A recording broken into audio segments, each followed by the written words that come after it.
Hey, welcome to Hanging with Your Girl Tasha. I am LaTasha Carpenter, also known as Your Girl Tasha, because when you hang with me, it is like you are hanging with your girl. I messed that thing all up. These guys got me in here cracking up already before we even started. Lavelle done tried to pick me up. I almost fell out my seat. But you know what? Before we get started, I told you turn that volume down. Look at him. See? These. Yeah, rough. These amateurs. We're not ready for Hollywood. So we got to turn it all the way down. Look, we talked about that. Somebody else happened to be in the bathroom until like 1 minute before start because they was nervous, so we didn't get to go through everything. But anyway, guys. That's all the things. Why you got to snitch on them?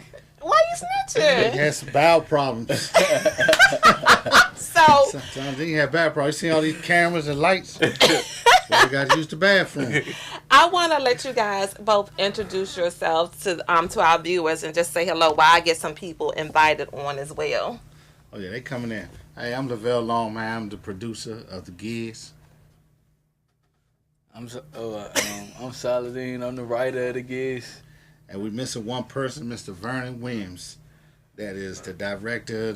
He's a director, producer, the writer, the backstage, the caterer of the Gigs. The backbone. Yeah, He's the backbone of the Gigs, Gigs, right? He do everything. Okay. So the reason why I had you guys on here because I love the idea of your story. And I wanted to focus on it from an aspect of how people, returning citizens, can be productive.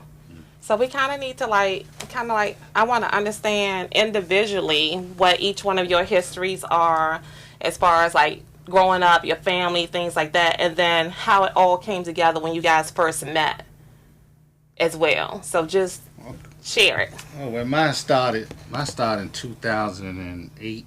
I caught a conspiracy to trafficking charge in Atlanta, Georgia. I caught it in a couple of different cities, but Atlanta, Georgia is one that stuck. And it started there with me catching a conspiracy to drug trafficking, which that means what people a lot don't know is I didn't get caught with anything. The investigation was weak, but it was just saying I knew about what was going on. Okay. So it started with that, as a kid, me growing up, I had the typical... I say the typical project kid life, one parent, mother, a boy raising himself as to be a man and looking at the guys outside and who was doing the wrong things and the right things. And it led me to going to prison. Okay. By that time, me going to prison, I ran into this guy, so I let him tell y'all what he was in there for. I was in jail for a gun charge. I didn't frisk you before you came in. Huh? I didn't frisk you before you came in. So, go ahead. He got a jacket on too. Get up against the wall. No. Yeah, he probably just came off the block. So that's what I was locked up for when I met Lavelle, and well, it's more than that, but you don't gotta tell it all. So but like your childhood and your family experiences. I mean, my mother just working. My mother working hard, trying to keep us right. She did a lot for us, but at the same time, just you get caught up. You can just a lot. It's real easy to get caught up out there. So I just one of them kids that got caught up, and seeing everybody around my neighborhood. You get the fame for being fighting and shooting. That's what my neighborhood was famous for. So the girls like you for that, and you get fly for that. So you just start doing what you see. You follow instead of lead. So that's the backdrop. Okay, so you guys Both you was a single mom household as well too, right? Yeah, my mother. Okay. I mean, I knew my father though. Mm-hmm. Yeah. But he was he instrumental? Yeah, my father. My father did what he. My father looked out, did what he could. I ain't gonna. But you were hard headed. Who, me? Both of you guys. Nah, I wasn't. To the point you want some money, so if you ain't seeing no money, you ain't seeing no. Somebody keeps saying something, you not seeing it. It's not adding up. You gonna still love them, but you gonna be like, nah, this ain't adding up. So that's more so what it was like. Like it wasn't adding up to me. Okay. So I started going other places. So I wasn't hard headed at all. It was just I got to a point in my life that I wanted to help my family out. I didn't know my father. I didn't know my biological father until I was 18. But I had a couple of men in my life. I had one particular that was he tried to do the best he could do. But at a certain time when I was a kid and I was coming up, in their era, in this young era, they wasn't they not more materialistic than we were in our day. So I saw the flashy stuff, but it's just not the flashy stuff.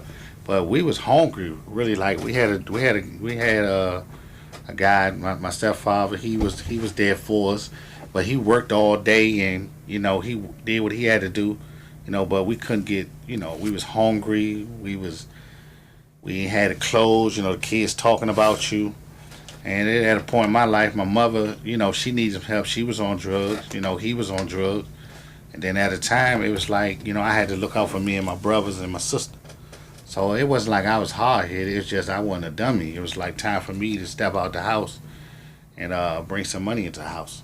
And that's how my venture started. And a lot of people sit up there and they have these stereotypes of thinking that people just want to be messed up. So that's why I kind of said, because it's like, oh, they were knuckleheads from the start. They didn't have the right bringing, whatever. But in your case, you're trying to provide for your family, which is totally, totally different. Well, people going to think that because they never lived that life. You know what I'm saying? And then you got what TV today, they portray, what drug dealers are or what bad people do. But, that's the whole point. That's my mission one day, to go to film and do a series and tell them that, it's a lot of aspects into the drug game and why you enter this life. All of it's not to be big, bad, and kill people and those things. Some people just do what they got to do to protect their family and make sure their kids eat. All right. So y'all met in jail. Who was there first? I was there first. Okay. So play back to me the day that y'all finally met, and then how you get to this situation that all of a sudden you guys are thinking about creating a stage play. I mean, was writing something that was in both of y'all hearts before y'all even got there? Is that something you thought about as a child or what? Nah, I wasn't. I wasn't a writer at all. I could say it was a Friday. We was going to Juma because we were both Muslims. So I was going to Juma.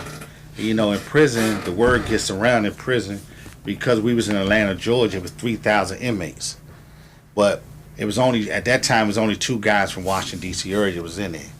Mm-hmm. So when someone comes on a compound that's from our area, and especially he's a Muslim, it gets through the the compound that, hey, y'all got a homeboy. Even if 3,000 men, trust me, it get through the prison that y'all got a homeboy that just came in. So Friday's our Juma. It's just like Christians, y'all Sundays. That's the day we worship. So I knew that he was in the building. You know what I'm saying? But at that time, I was probably in Coffee Correction probably 2 years now. So I had a rough beginning with Georgia guys. And then, fighting and getting beat up and jumped. I was doing all that. So, I had a smooth transition. I had started, doing well for myself in the prison. And when I heard he was coming in, you ask the question, how old are they, how they look? Everybody like, he young. The first thing I thought was, he from D.C., he young. He ain't gonna mess my stuff up. I'm not going for it. So I get in the Juba, and I see this little skinny kid. They say, where you from? We got a new person from the Uman. I'm sitting back looking. He don't know who I am. I'm sitting back looking. And he stand up, yeah, I'm Saladin Mahi. I'm from Landover. I said, oh, no. I said, when I saw him, I said, trouble. I said, hell nah. So they point him out. They go Big DC right there because we had another guy in there named E. You know, and he was from Uptown. So I just call him Little DC because I'm the Big DC. Okay. So they like, they go Big DC right there, and I was like, well, here go Little DC. So he came over. He you know, gave me the greeting and everything. He was like, man, I need to talk to you. I'm like, here go my number because we had phones in prison. We had cell phones in prison. We was doing what you was doing in prison. Oh well, hold on. I hope you have phones better than what Saladin got right now, guys. Because I'm gonna tell you, Saladin phone tried to cut my finger all up. I was. She need a band-aid for Saladin. That phone cracked up like a mug. You got a phone weapon. Okay, so y'all got the phones in prison. So we had the phones in prison. So I gave him my cell phone number. Told him call me. He was like, I don't have a phone. I said, man, you gotta get around and get somebody's phone. But when we walked away, because he went to one building, he went like to two, and I was in three. So I went to the left, he went to the right. So I say, I know he's gonna be calling. So I was like, man, I'm gonna ignore all these phone calls. Dude, probably about that trouble.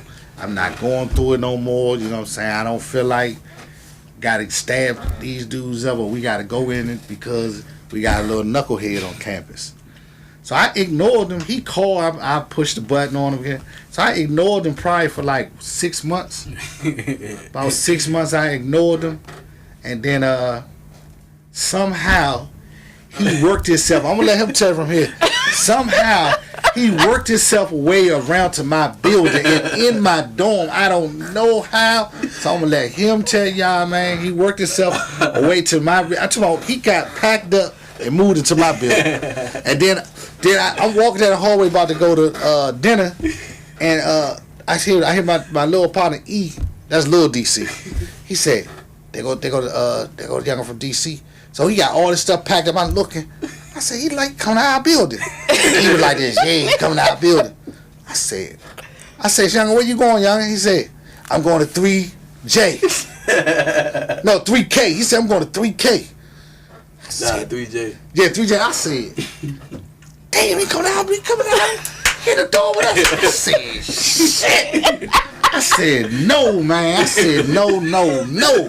So we had to keep on going to dinner, and he went to the door. Well, hold on, let him tell. Was this planned? How did you get over there? How did that all happen? It's a long story. First off, I want to say before I jump to that I was writing.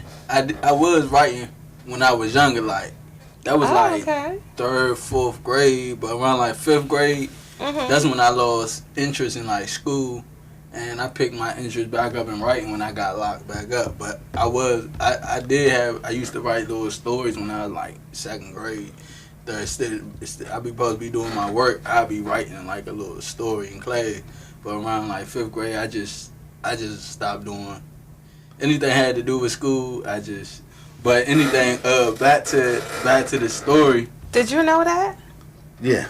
Oh, all right. So back to the story, it was like in 2, that's where they put all the troublemakers. Like if you was a troublemaker in his building and they wanted to get rid of you, they put you in 2. So building 2 was like where all like the young, if you was born in the 90s and you had violent charge, they put you in building 2, or if you caused problems.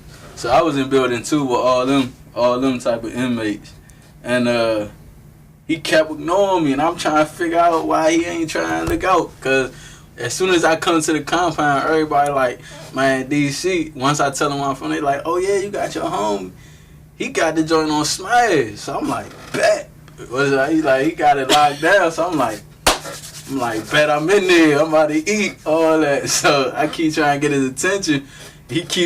I don't know, that's what's on his mind at the time. I'm like, yeah, why he keep on ignoring me? Why he keep on carrying me like that? So I ain't paying no attention. I'm still going about my daily life. Then one day, I get fed up. I'm like, man, I'm about to get up out of here, because they kept locking the building down. We couldn't move around and go see people, because when you move around in prison, that's how you get to meet different people and get your connections, and you can get the contraband and all that. So I'm like, I gotta get out of 3.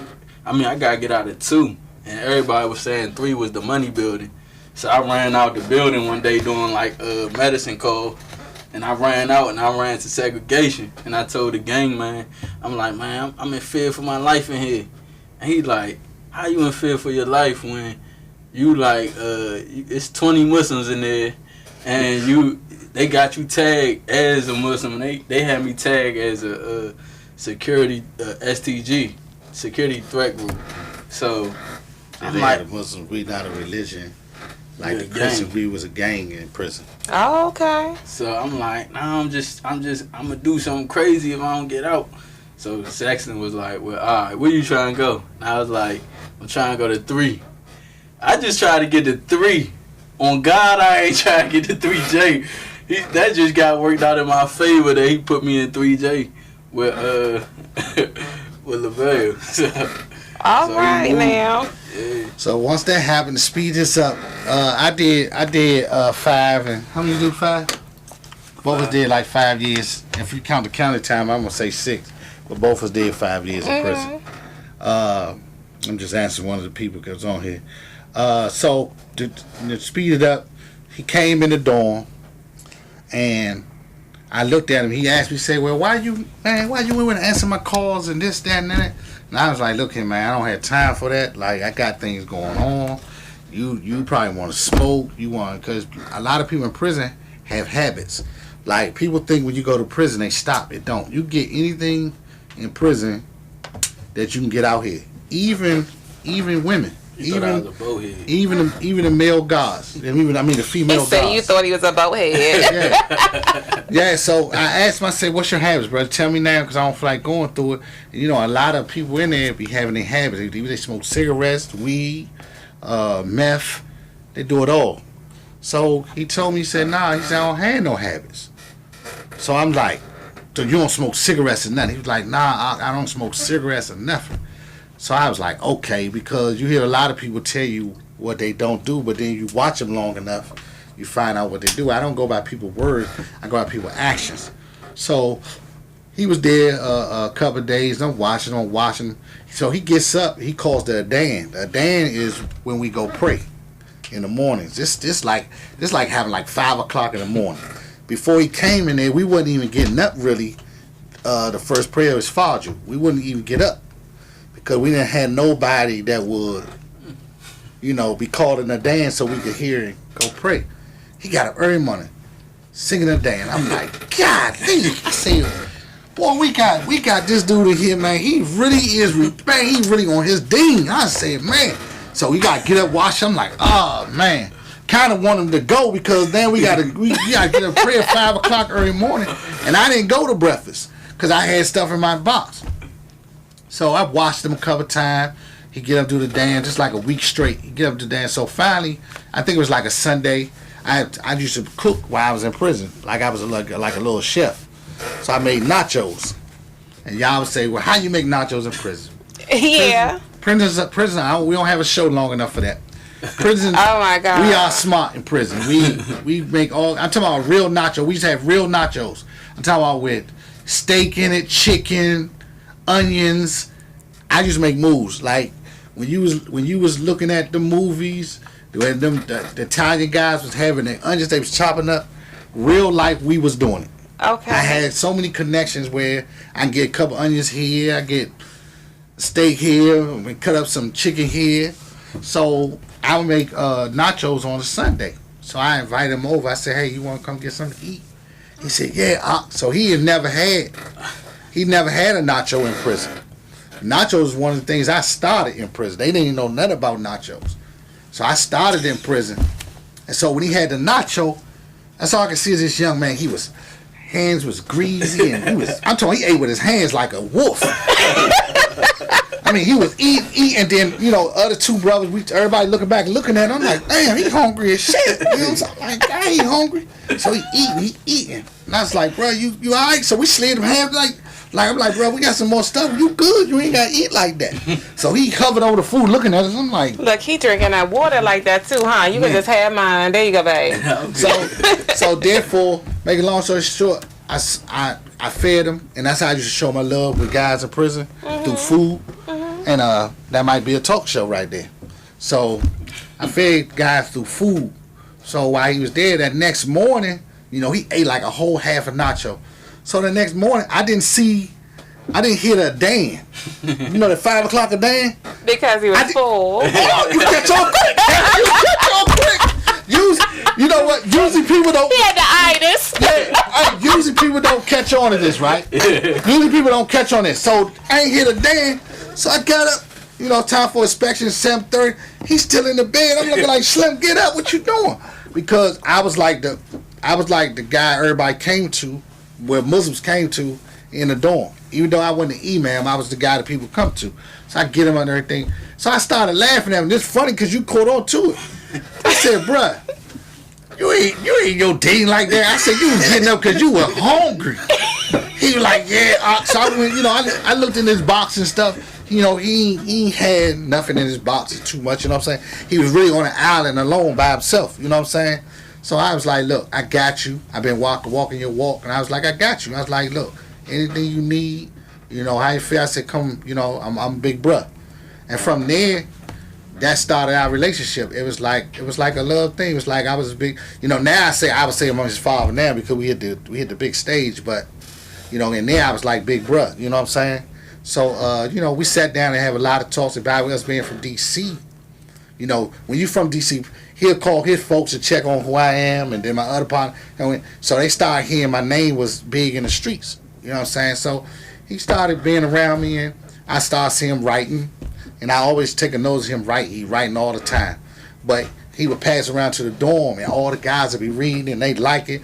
Then he passing stuff under the doors. They like it. And everybody is waiting for his next chapter. Everybody like, oh, this it. Oh, shucks. Yeah, so he had a buzz throughout the prison on writing books. So he slid the book to me. He wanted me to read it.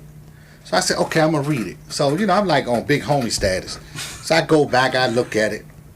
And I said, the first couple lines, I got my feelings. And I said, I don't want to read this. He was like, what? Why? I said, because I lived this life. I don't want to read enough to bring me back into memories of what I've been a part of. You know what I'm saying? And where I was in, I didn't read no black books, no gangster books. It was just my thing because once I read them, it took me back to where the part that I was living. Okay. So that's always hurt. And then, with the people turning their backs on you, stuff like, it was just a hurting feeling for me. So I didn't read it. Then he was like, what's up? I said, we need to write something where they don't expect us to do. You know what I'm saying? Mm-hmm. Everybody writing a gangster book. Everybody's writing gangster. I said, let's do something somebody ain't done. So we sat down, and one day I just came out and said, man, we need to do the Giz. And he was like, the Giz? I said, yeah, the go-go version of the Wiz. I said, man, it ain't never been done. I said, we go back and set the city on fire. He looked at me, he's like, all right. I said, bruh, when we get out of this situation, we gonna do that Giz, man. I said, man, we gonna set my city on fire, bruh. And that was the beginning to what we're doing. So once y'all both got out, how long did it take for the Giz to actually transpire? Because I know they talk about people and how they struggle when they get back into, you can't get a job. It's hard because people don't want to accept you. So how long was it that y'all had to try to live the returning citizen life to try to get ahead before the Giz actually was formulated? I say about 18 months. Yeah. I say about 18 months. Okay. That's about 18. I stayed in Atlanta for a whole year because of my wife. Mm-hmm. She didn't want me to come back home because of my past life and being in the streets. So she was doing real estate down there, and she was doing her thing. And I stayed in Atlanta for a year because the same story. Like they didn't want to help nobody. Got a job paying $9 an hour, and I just couldn't see myself getting ahead. So I moved back up DC within a year. And once I got here, I called him, and I was like, look, bro, we got to get this Giz going. And I talked to a guy named Vernon Williams. I called him. Well, I actually called him from prison. And I called him from prison because I was setting up the format. I was watching him do his thing. So when I got home, once I got up here, I talked to him when I first came home. He gave me the brush off, like, yeah, just call me back, sound like a good idea. And I talked to you, and I was like, cool. And then by the time that happened, I moved up here, and I called him again. And he was like, yeah, that sounds good, let's talk. So he was working on A Stranger in My House, and I came over there to help him with Stranger in My House, work for him and go get water and chairs and whatever he needed me to do, I was willing to do. And at the same time, I was telling him and another guy named Turns that used to be with us, he was incarcerated too. And I tell him, I said, look, man, we get with this dude, we get in a stage play game, and we can learn from him. We can win. You know what I'm saying? Stranger in My House was over with, and then I called him one day and I said, hey, let's start writing this geese. And we called Vernon. We was like, man, we're going to write it. He said, write it. Call him when y'all ready. We had probably wrote about 2-3 acts. How many acts did we write? Nah, we wrote, not acts, scenes. Yeah, we wrote about like 2-3 scenes. So we wrote about 2-3 scenes, and once that happened, we was up in Upper Marlboro over my sis house, and we sitting in the back. So we called Vernon. He was like, I'm gonna come over and see what y'all talking about. We was nervous, I don't know what. We was like, oh man, if he like this, we like this. So when he got there, he sat down, and we was nervous because Vernon Williams come and check out our stuff. He's our Spike Lee, you know what I'm saying? So we like, man, this is the moment. If this happened, we good. So he came around, he sat down, we gave him, we watching him. He read, and you gotta understand, we never wrote a play at all. We don't know nothing about it. And mostly he writing, and I'm giving him descriptions like, hey, do this, say this, say this, say that. Let's do this. And when Vernon sat down, he looked at it, he said, this is good. He said, but I'm going to have to show y'all how to write a script for him. I'm going to have to show y'all what y'all need to do. And we looking at each other like, are you for real?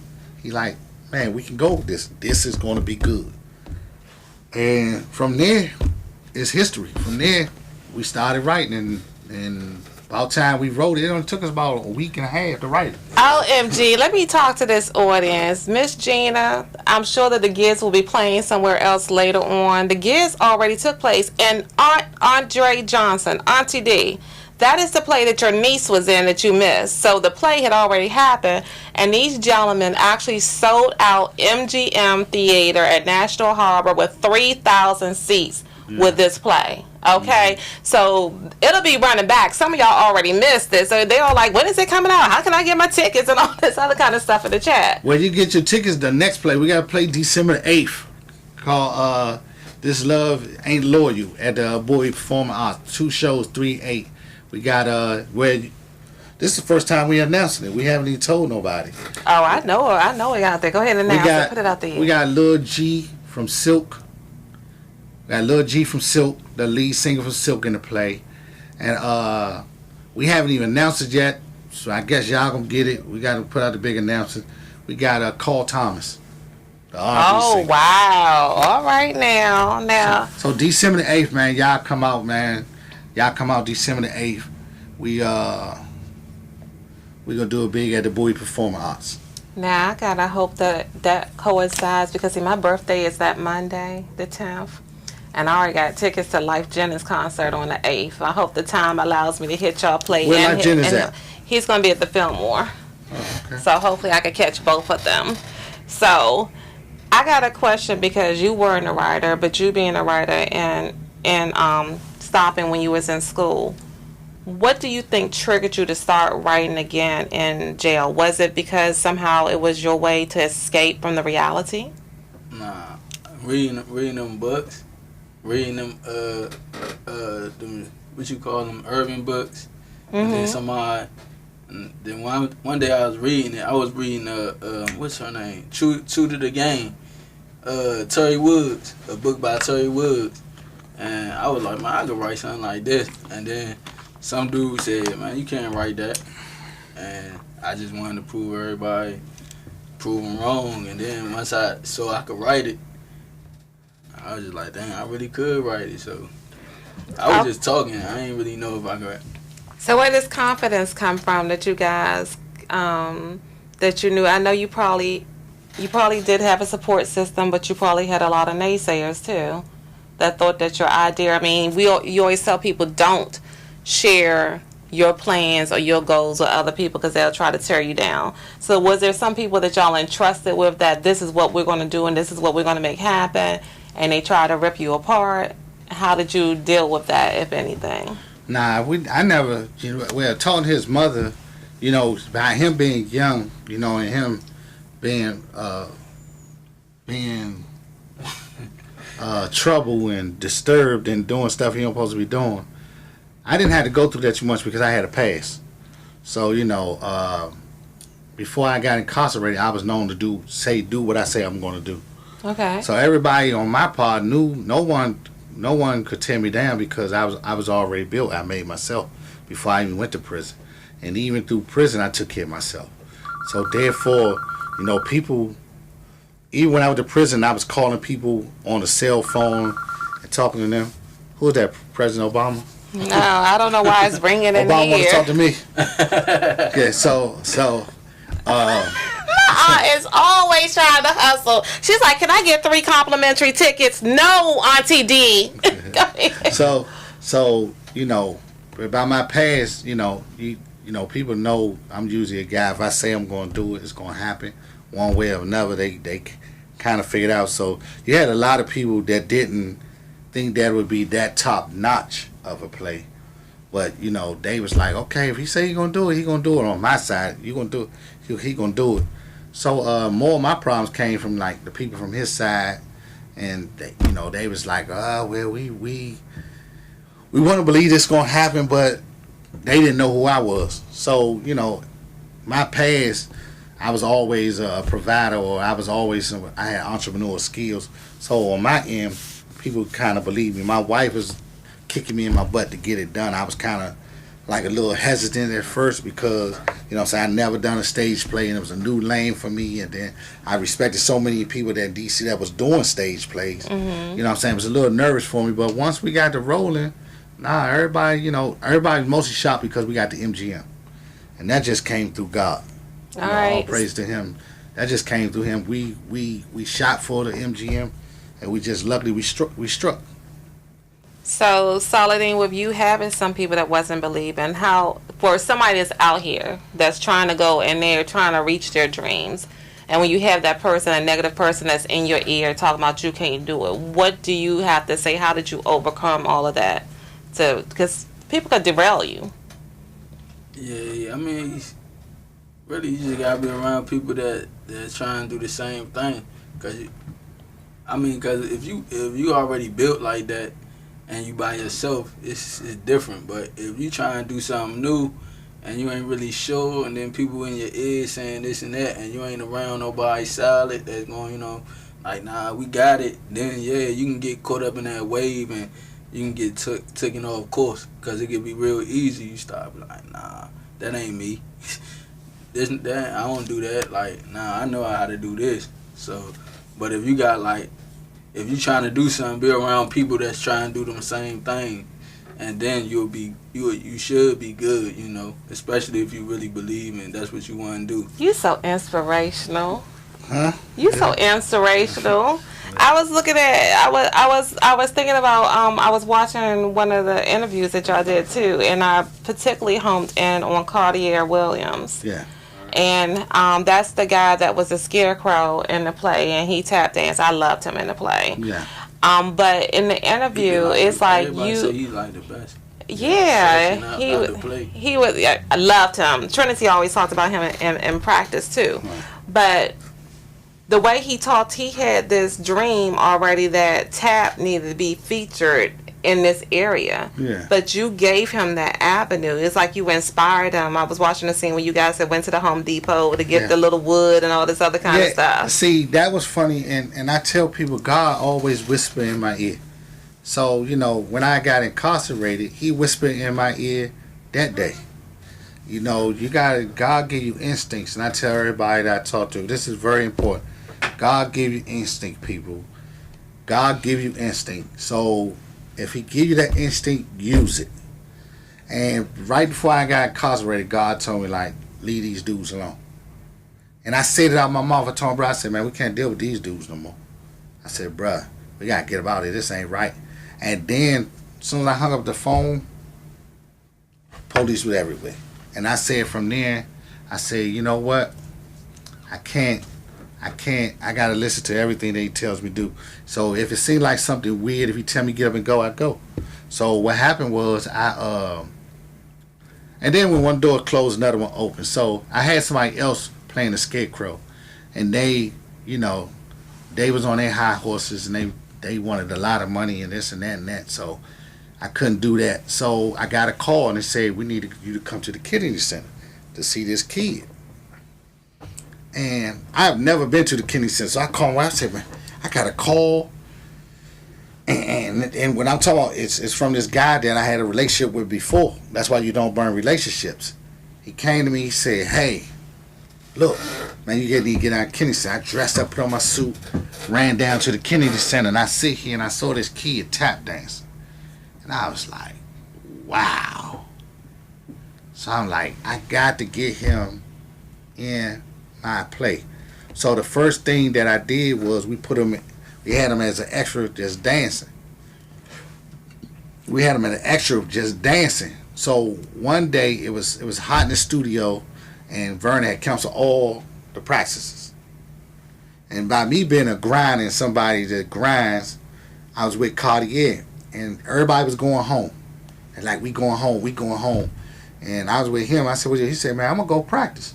So I said, you going to go practice? Yeah. He said, get my board. I said, well, you going to go practice? I said, man, look, I'm going to go in there with you and watch you. So I came to him. I said, man, have you heard this song called Let's Dance? Let's dance to the drummer's beat. Let's dance. Let's dance to the drum beat. And he was like, I could get it. So he put on the song. He just started going. And I was like, I got super excited. I was like, oh my God. Oh, this is going to be great, man. I said, the vision was there. I said, oh, he going to turn it up. This is something they never seen in D.C. So after that day, me, Vernon, and Jesse at the time was with me. Vernon, we sat there and we had another cat that was playing the scarecrow. And we didn't, in showbiz, sometimes in showbiz you got to hurt people's feelings and you don't want to. But we had this guy playing the scarecrow, and he would have been a good scarecrow for our singing, but I wanted to be different. Right. So my vision was bugging, and it was saying, look, you got to put Cartier as a scarecrow. So I told Vernon how I felt, and Vernon was like, you got to break the news to him. And then Jesse was like, he definitely the scarecrow. I'm telling you, he the scarecrow. You got to put him in the scarecrow.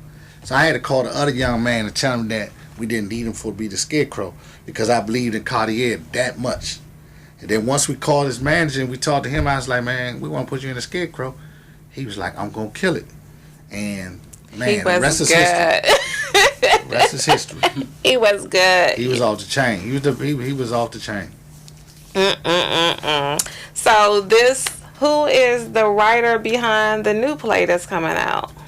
Vernon Williams.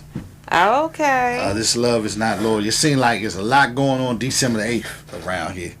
Love is not loyal. Love ain't loyal. Love ain't loyal. It's something about that word. This love ain't loyal. Good play. It's a good play. If you ever been to one of Vernon's plays, you know that he's a great acting coach, and he always brings the drama. So we're looking for this to be, a good experience. Yeah, this is our third play. I was reading on his page, and it was talking about, it's basically this woman who got a good relationship and meets some younger man that has less than her to lose. So the lesson of it is, if you're going to cheat, you better mess with somebody that got the same amount of stuff like you to lose. Yeah, that's the message to it.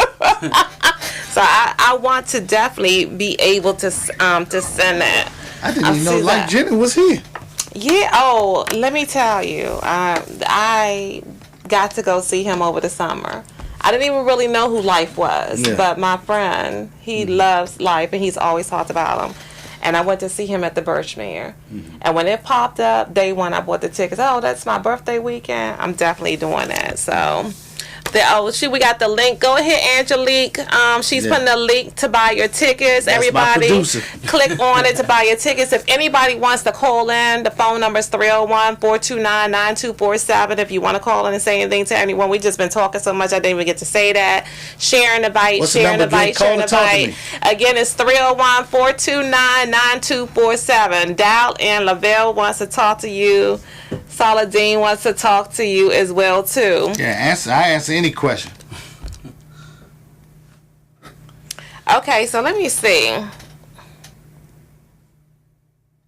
Do you category? Okay, so people, Vernon talked about in one of y'all interviews that y'all was a story of second chances. Do y'all actually agree with that, or was it more so? Some people say it's not like I had a second chance. It's like I never had a chance. It's my first chance. I never had a chance to really be able to be successful or to use my gifts that God gave me because something was holding on. So is it a story of second chances, or is it a story of first chances for y'all to be able to get to do the play? That's a good question. I say first and second. I say second because we got incarcerated and we came out of incarceration with another chance to do the right thing. But I say first because it's our first time being put in this position to where we could either succeed or fail at it. You know, it ain't like we failed at writing or being writers before. But so it's hard to say. I say second though, just to be politically correct, I guess. Yeah, we're definitely my second chance. Maybe second for you too, because you were writing when you was younger, but you got distracted and stopped. Yeah, but it's like school. They don't really teach you nothing. They don't. That's something else. We don't have time for that. I know that's right.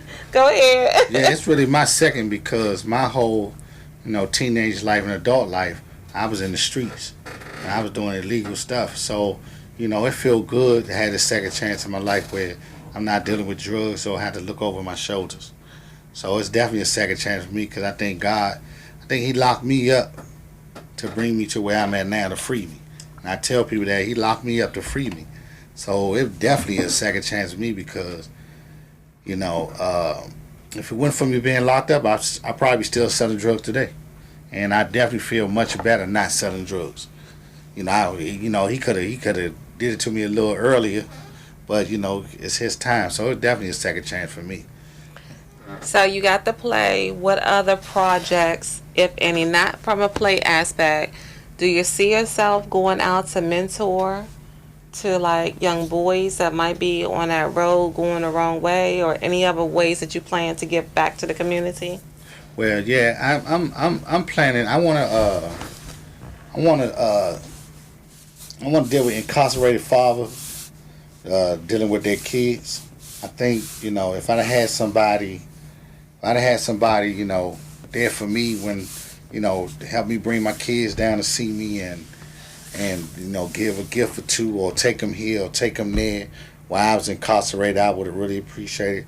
So I just came up with this about 2 weeks ago. So, and I never could figure out what I want to do with my nonprofit, but my nonprofit, I want to be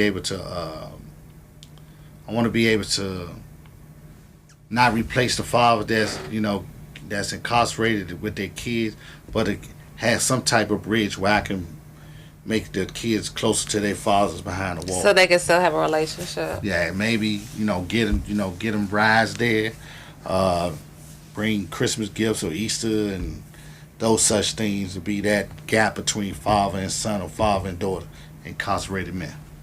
All right, what you got cooking over there, Mr. Saladin?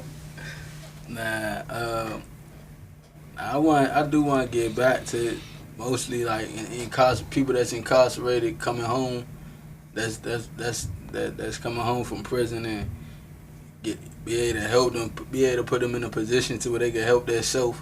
So I do want to work on that, and I want to work on the like short films.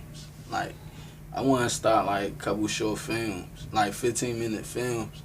Whatever message we want to put into it, just like real short, and make like a bunch of segments of those, till we ultimately could do bigger, like a feature film or something. All right, ain't nothing wrong with that. So Spike Lee. Definitely, no. You said Vernon was a Spike Lee. He gonna be a Spike Lee too, huh? Yeah.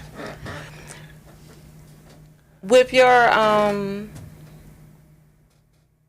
wife, y'all moved up here to this area. Mm-hmm. What has she like said to you about? Was she shocked? Well, you just know people. You say people know that you do what you want to do. Yeah. But what kind of kudos, like a better words, has she given to you about everything that you're doing? Basically, she's my motivation to get it done. Cause I was, I'm not gonna say feel sorry for myself, but I was going through a rough time when I first came home, and you gotta look at, people say 5 years. I wouldn't say 5 years is long, but I know guys that have been in prison longer than 5 years. But there was so many obstacles that I came out with, whereas I couldn't get a driver's license because in Georgia's not like D.C. Georgia really tries to handicap you. Because of my charge, my license was suspended for a year, even though I didn't even have no type of driving charge, no DUI, nothing. Just because I sold drugs or was convicted of a non-violent crime, a drug, even like when you murder somebody in Georgia, you can get your license when you come home. Georgia really don't like drug dealers. So me learning that I couldn't get my driver's license, that means I had to walk. I couldn't get certain jobs. So they hold you back from being great or trying to do something. And then, and by me being a convicted felony, a lot of jobs, I was having great interviews. Like, I was going to interviews and they was telling me it was the best interview they had in years, and because I'm a people person. And then it always came to that charge. I had so many jobs and good jobs until they found out my background. And I got so used to it. I would come home and I'd be like, I know I got this job because this dude said I was the best this and the best that, and I'm a people person. And they kept on turning me down. So she was basically the one telling me, like, you keep on saying you're going to do it, you need to go ahead and do it. You know what I'm saying? And I kept on saying, I'm going to start these stage plays. And she's like, well, when you going to do it? So, I did it. And, and it became what it came. It became a culture shock. So after the play, she was just encouraging, saying, hey, you can do anything you want to do. And from Stranger in My House, we did What Your Man Won't Do.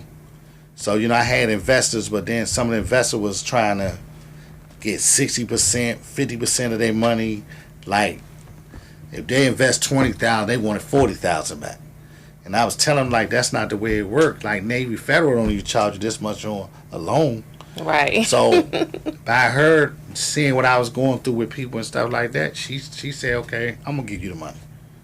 So, she backed me on the gigs. A lot of people know my mother-in-law and my wife, they backed me on the gigs. Go ahead now. All right. Ms. Rapina said that your wife is your biggest cheerleader. Yeah. And supporter. Yeah, my wife went and did in them pockets, Miss Raprina. So that was a big thing too. Her mother and her, both of them did their pockets and made sure that the gigs would happen. So she's been very encouraging. Is that a call for us? We'll find out. I don't know why it's ringing in here. Usually it doesn't ring in here. I get a little message from them saying it's a call. So someone will come to the window if it is. That must be Donald Trump. No, it's not. We making DC great again, y'all. Oh Lord. So my wife is on this journey with me, and she's supportive in her words and in her pocket. In her actions, yeah, in her words. Actions, yeah. And so, my mother-in-law. Are you married? Nah. Got any kids? Nah, I'm single. Oh, somebody said Mr. David E. Hammond said that's two good dudes right there. Yeah. Okay, What's up, Dave? So Saladin is single, guys, everyone. Ladies. So now tell me, for both of y'all, I'd like to know, out of the full experience of knowing what y'all have done with the play and how you touch the community, what do you consider to be the most rewarding part of that for each of y'all individually? What was most rewarding about the outcome of being able to complete the task? Just having something that I completed and something that I was a part of, and be able to like, dang, we did it. We did what we said we were gonna do, and we did it. Like, not what we could have did or what we was about to do, but we actually did it. Like, that's the So that's a good question. The most rewarding thing for me, and nobody, like I said, you was the first one to give us an interview. The most rewarding thing with me was seeing Saladin mom in the audience, my mom, my wife, my grandmother, my daughter, my kids. That was the most rewarding thing for me because what I try to explain to people is like I used to do so many things in the drug dealer path where I had clubs and rappers and clothing that I could never have that experience with my whole family. All right. And the biggest thing with me was, the most rewarding thing with me was seeing women that was 90 years old and kids that was 9 years old, and everybody was on the same beat, same accordance. It was like a Frankie Beverly and Mays concert. You ever been to a Frankie Beverly and Mays concert? Yes, I have. So that was the most rewarding thing to me, is to see, all these people together, my family together, and them enjoying our vision. That was the best part. My daughter is from Atlanta, Georgia. She don't have no DC in her bone. She was born here, but she been living in Atlanta, Georgia so long. That night, she came in there and she was just singing all the go-go songs. And she was talking like us, and she have no DC in her. So that was the biggest reward, me seeing my family and my peers and my city in one room one night to enjoy our culture. And how did the go-go community receive it? Did you get the support or the love that you expected because you were shedding a light on? Nope. I'm not gonna sit here and lie. No. Yeah, we had some that supported us, but we're gonna say 20%. If go-go is 100% here, I want to say 20% of go-go. The go-go bands supported us, and that was the real downfall of it. I'm gonna say this. I saw this weekend how they supported Snoop Dogg. Just DC is pretty. The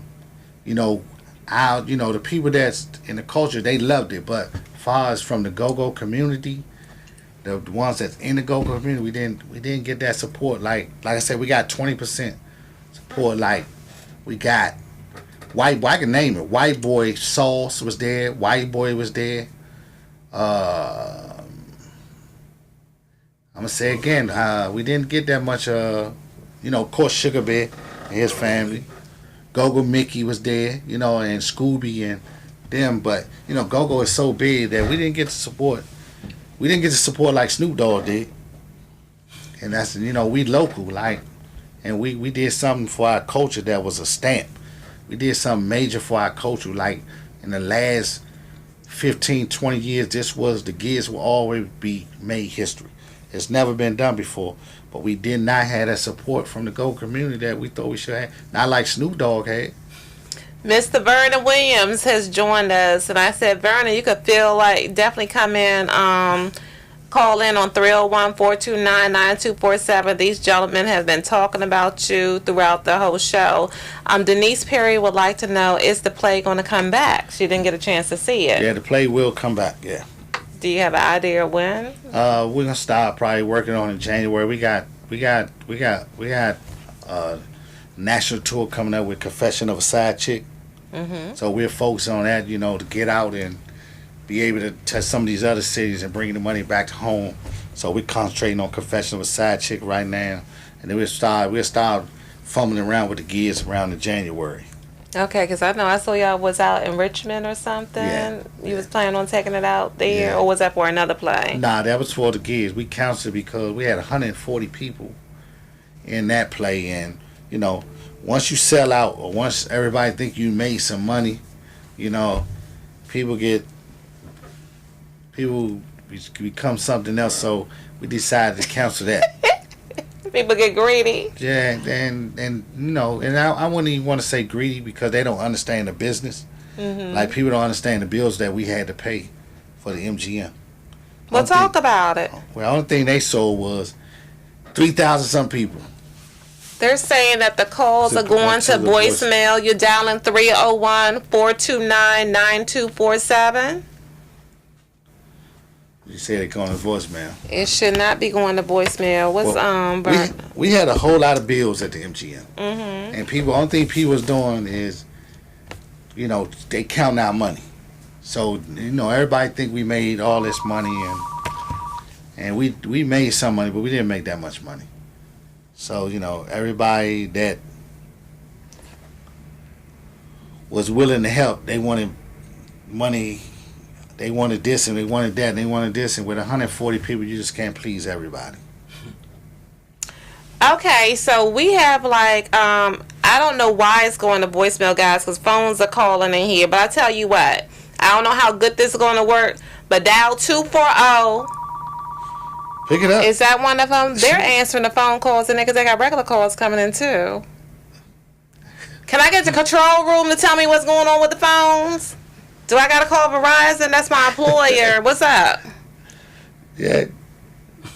Do you give senior citizen discounts at your place? Yeah, we'll give senior citizen discounts at the place, yes. Yes, you could get a senior citizen I discount. had some tickets Wednesday, so you can hit me. Hanging with your girl, Tasha. Who's calling and where are you calling from? What's up, Tasha? This your high school classmate, Vernon Williams III. Hey, Vernon. I'm sorry for what's going on with the phones. Sound like you got 2 meatballs stuck in your mouth. And we got Gina Duncan calling in too. I'm gonna take both of you. What you want to say to these wonderful men with this great story, Vernon, that you helped them out with? Hey, I just want to tell my brothers, man, I love y'all, man. We're gonna keep on rocking. Despite the naysayers, despite what people gotta say, despite people counting money, despite all of that stuff, the one thing I do know is that can't nobody touch what God put together. So we're going to keep on rocking in our lane. We're going to keep on pushing, keep on making things happen, especially with the side chick. We're going to be successful. With love and years of successful. We're going to keep on pushing, man. That's it. We're going to stay positive. I'm the kind of person, I don't talk about the naysayers. I keep it moving. I let them talk. That line, but I keep doing what I got to do. So, God put together, 2 brothers, 3 brothers from different sides of the track, and we making something happen. So we got to stay focused, keep doing what we do. That's it. You got this. Yes. And look, I'm so glad that I met Lavelle and the BJs because you ain't give me no love. I was trying to have y'all on before the play. But I ran into him when he's buying candy for the candy lady, and we set the date. We could have got it before then, but we set the date afterwards because we still wanted to show love to you guys even when the play was over. Yeah. Yeah. Crossland. That's good. Cavaliers. Okay, let me get Miss let me get Miss Hey, Gina tell sis I said, hey, Vernon. What's up, Vernon? She in the store. Okay. All right, I'm gonna She's in the pick. store right now. All right, we're gonna pick up Miss Gina Duncan. Thank you. All right, y'all. All right, bro.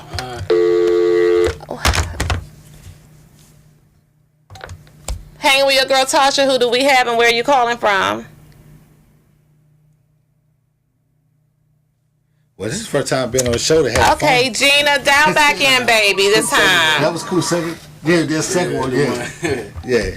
I Okay, like that. hanging with your girl Tasha. Gina, is that you? Yes, it is. How are you? How's everybody doing? Good. We're doing fine. What you want to say to Mr. Good. I Lovell? just wanted to say, Turn the volume down in the background, sweetie.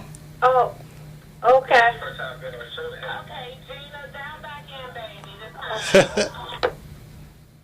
No. Did she hang Don't up? hang up. Oh, she hung up. Gina, She okay. listened to the phone. We're going to try this one more time. We're going to stay on here for you to call back in and make your comment. Gina, you supposed to stay, Gina. Since the control room it wasn't working, the switchboard pretty good. We're gonna hang right here. Come on back, Gina. Just turn your volume down, baby. Yeah, come on back, man. This is live TV, guys. This is what happens when you're live. Yeah. See, me and Saudi ain't not the only ones that don't know what we're doing. Yes, indeed. Come on, Gina. Oh Lord. Here go Gina. Here she come back, y'all. She coming. Is it Gina?